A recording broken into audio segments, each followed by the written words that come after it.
Let's send Joe Biden back to his basement, and let's send Donald Trump back to the White House.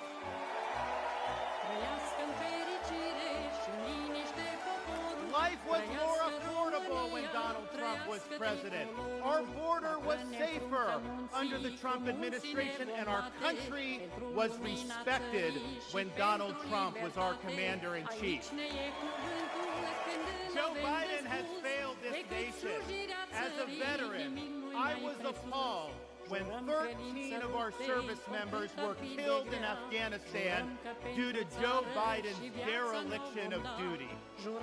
As a citizen, as a husband, and as a father, I am alarmed that the current president of the United States lacks the capability to discharge the duties of his office. Our enemies do not confine their designs to between 10 a.m. and 4 p.m. We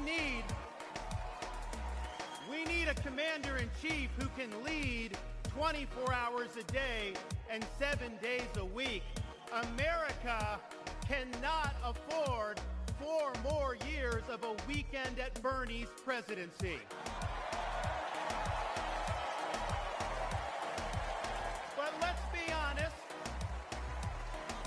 Let's be honest here. Biden is just a figurehead. He's a tool for imposing a leftist agenda on the American people. They support open borders, allowing millions and millions of illegal aliens to pour into our country and to burden our communities, but just don't send any to Martha's Vineyard, then they get really upset.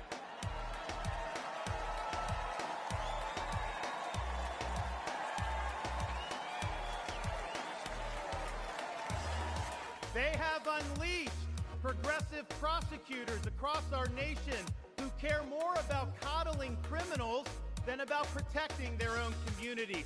They use the unelected bureaucracy to impose their will on us without our consent, and they weaponize political power to target their political opponents like they've done to our own nominee. They want to ban gas automobiles, eliminate Second Amendment rights, and impose gender ideology on everyone from our infantrymen to kindergartners. They stand for DEI, which really means division, exclusion, and indoctrination, and it is wrong.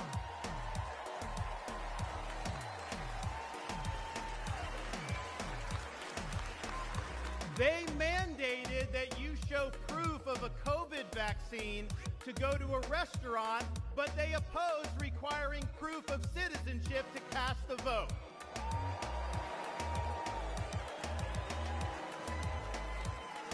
They can't even define what a woman is. Now, Donald Trump stands in their way, and he stands up for America. Donald Trump has been demonized, he's been sued, he's been prosecuted, and he nearly lost his life. We cannot let him down, and we cannot let America down.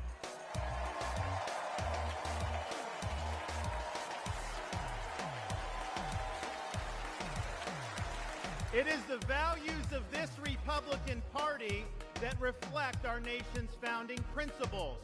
We believe schools should educate, not indoctrinate. We stand for parents' rights, including universal school choice.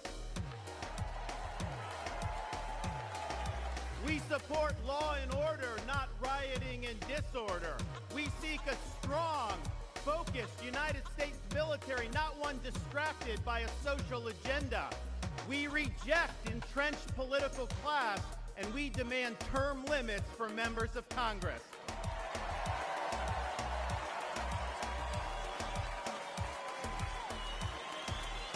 We stand for fiscal sanity, for low taxes, and for reduced debt. We seek to reclaim the constitutional government as envisioned by our founding fathers by bringing the administrative state to heel once and for all. We believe that you must be a citizen in order to vote, and that photo ID should be required before casting a ballot.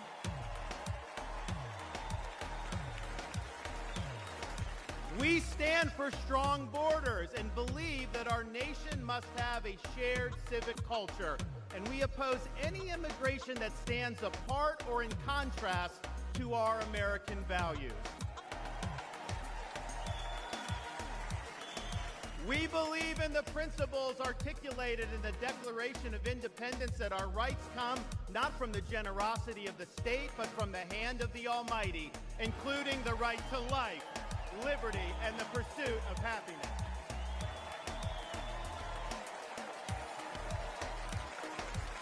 Now, none of this is easy, but it can be done. For decades, my home state saw elections determined by razor-thin margins. Today, due to bold leadership, the Democratic Party lies in ruins. The left is in retreat. Freedom reigns supreme. The woke mind virus is dead, and Florida is a solid Republican state.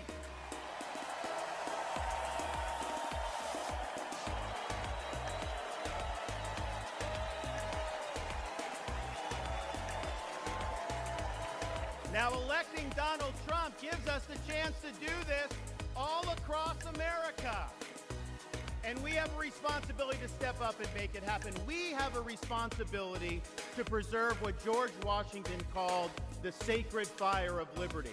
This was a fire that burned in Independence Hall in 1776 when 56 men pledged their lives, their fortunes, and their sacred honor to establish this nation.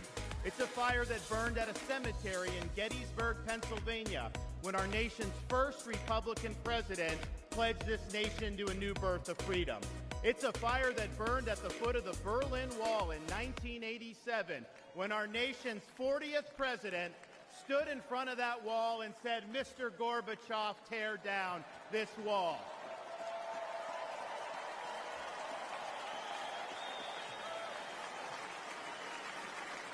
This is not a responsibility we should fear.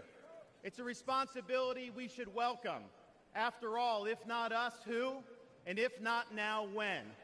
Let's make the 45th President of the United States the 47th President of the United States.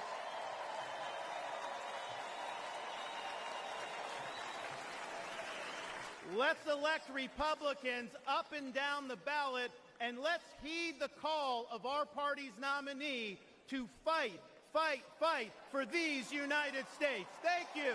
God bless you. Let's win in November. Thank you so much.